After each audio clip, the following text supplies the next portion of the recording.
Ravoy, ish bilganga 1 tanga, mashinikligi 1000 tanga. Sabzi. Baronim, ustalar kengashga yig'ildi, sizni kutishyapti.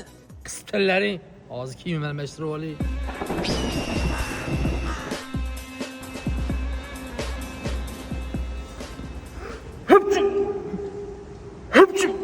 Hozir yana bitta aksirlar qarab tur, shunday bo'ladi.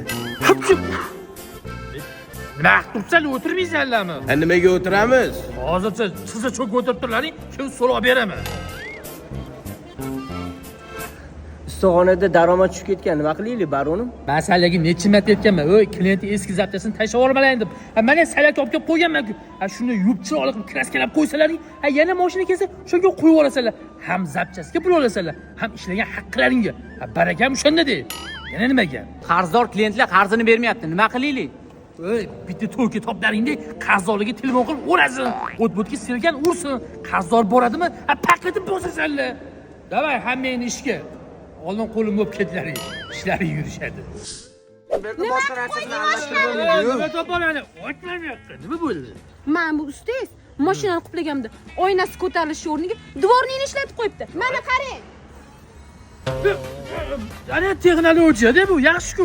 Mashinaga o'tirishdan oldin shuni kiribgan bo'lsiz, o'tirib yurishi oynalarni tozalab tashlaydi. Yo'lab tinni ko'rasiz. Bu mayli, bu oyna qotib qoldi-yu, ko'tarilyapti. Boshim so'qatadi-ku. Voh, naqamay, qoramay. Mana baronim. Mashinaga. Ana, issiqmi? Issiq. Issiqina yurasan. Nega meni chaqirding?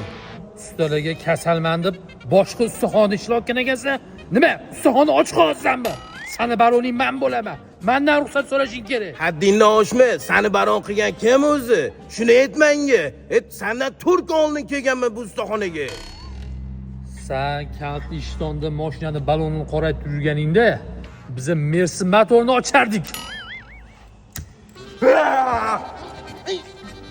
Yiqildim, kechir. Ustalarda yiqilgan ish qonun.